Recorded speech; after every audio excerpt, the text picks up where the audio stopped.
Hi, everyone. Happy holidays. Welcome to Malpractice Insights, the show dedicated to helping healthcare professionals understand medical malpractice insurance and providing you with the solutions you need so that you can get back to the work of practicing good medicine. My name is Jennifer Wiggins, CEO of Aegis Malpractice Solutions, and I'm so glad you've joined us today. In today's episode, we're going to do a quick question and answer session, and I'm going to share some reflections on the malpractice market in 2022. After 20 years in the industry, no 2 years have ever been the same, and this year is no exception. So stay tuned.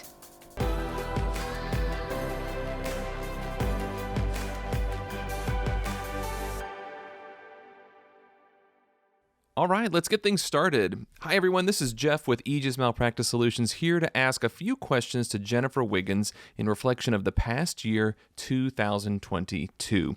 So, Jennifer, you've been in the malpractice industry for 20 years. So, tell us, how did 2022 compare?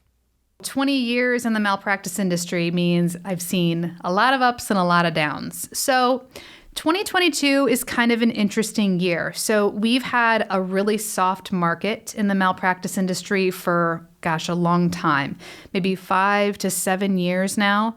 And so we've talked about before that a soft market really is to a doctor's advantage. It just means that there's a lot of carriers, lots of competition, lots of people trying to win your business. So it's really great for doctors because it means that premiums are lower, it's easier to find coverage, and it also means that from a retention perspective, carriers are much more eager to keep you happy, so they try to keep your rate as low as possible.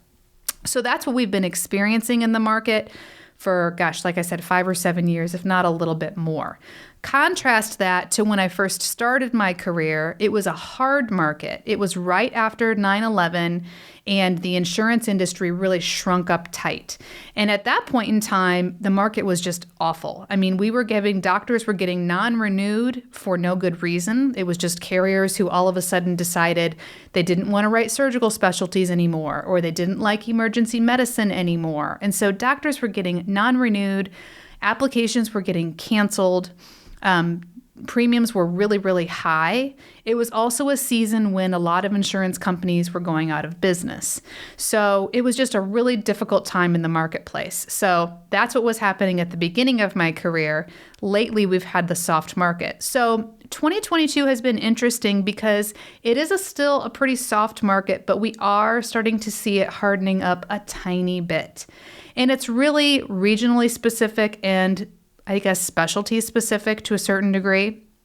So for the most part, there's still lots of carriers. It's still pretty competitive in terms of getting rates, but there are some states that are starting to see some rate increases.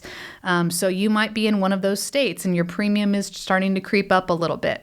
There's also some places where certain specialties have had higher than average claims, and so those specialties are starting to get a little bit of a rate increase as well. So it'll be really interesting to see what happens in the future. I think we're going to start seeing the end of the soft market, and that'll continue into next year. The real question will be, how hard will the market get? So some slightly unfortunate news there for sure. What about trends in healthcare? What are you noticing as 2022 winds to a close?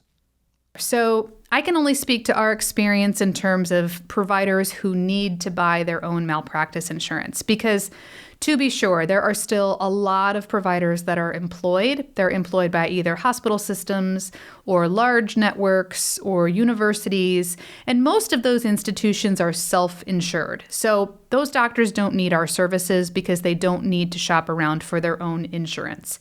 So the people who we're talking to are typically independent practitioners, independent medical groups. But what we are seeing from a trend perspective is a lot of doctors who are beginning to step away from those hospital and healthcare arrangements, and actually a little bit of an uptick in those who want to get back into private practice, which is kind of interesting because we did see a huge swell of providers who were selling their practices to join hospitals, and now there's a little bit of a swing back the other way. I wouldn't say it's a huge pendulum swing, but we are getting a lot of calls from doctors who are looking to leave the hospital or leave a large network or even leave a big employer like a large multi-specialty group, and they want to just do their own thing. So that's definitely one trend that we're starting to see a little bit more in the marketplace. The other thing that we're seeing much more is telemedicine, and that's obviously as a result of COVID. But that had already started to tick up a little bit even before the pandemic. But now we see doctors who really want that flexibility of being able to have their own practice, but then see patients wherever they are. So telemedicine is definitely another trend that's on the up and up. The third trend that we're starting to see quite a bit is the whole idea of direct primary care. So basically doctors who are done working with the payers and they want to go cash only.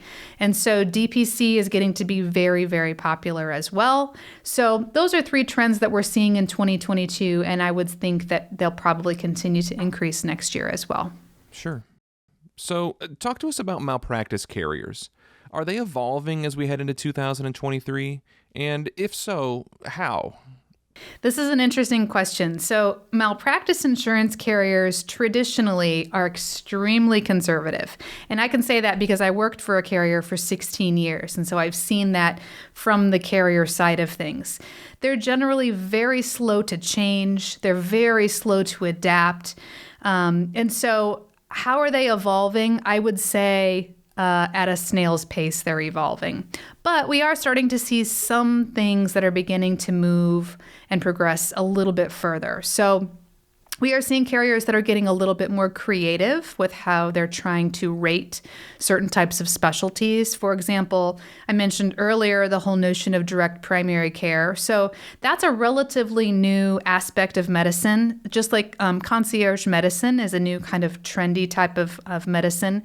And so previously, there was no specific rate for those types of specialists. They would just be rated as family practitioners or general practitioners. Now we have carriers that are getting a little more creative and have developed specific classifications for those providers to give them a rate that more accurately reflects what they're doing. So that is one thing that we are seeing that's helping, I think, the marketplace evolve. The other thing that we're seeing is carriers are realizing that doctors, they want more than simply just a policy and a promise to cover them. They're looking for other tools and resources and things to really help them be able to deliver the best medicine possible. So we are seeing carriers that are getting a little bit more creative in their risk management offerings in terms of education and CMEs. We are seeing carriers also offer other kinds of like value-added products, such as like, I would say, I forget what the name of one of them is. It's where you can actually look up specific procedures and get case studies. MedIQ, I think, is one of the other ones that one of the carriers is now offering. So we are starting to see a little bit of a movement forward in terms of carriers offering more than simply just a policy, but that they're realizing that doctors really want more value so that they can become safer, better providers and able to offer the best care possible. Great. So some good news to go along with areas of concern. Now, let's talk about areas of growth. So, in your opinion, where does the malpractice insurance industry still need to improve? You know, again, I mentioned the fact that it's a very slow-moving marketplace. Carriers who have been in business for a really long time, it just takes them a long time to be comfortable before they're ready to make a change. So I think where we need to continue to make improvements is just to be a little bit quicker. For example, one of the things that doctors struggle with very frequently is the ability to get credentialed. You know, if you've got privileges at a hospital, those credentialing things come up very regularly, sometimes annually, sometimes every other year. But to get those credentialing letters, those certificates, those claim history reports, almost all the carriers are still very, very slow in responding on those. So that's one thing I think the market needs to continue to improve upon, is to make those types of things a little bit easier for doctors to access. So I'd also love to see toward that end better customer portals to where doctors can actually log in and access whatever resources they need online. Speaking from an agent's perspective, I think we would love to have more resources like that as well. So, you know, I think we're getting there, but it's a very slow-moving industry.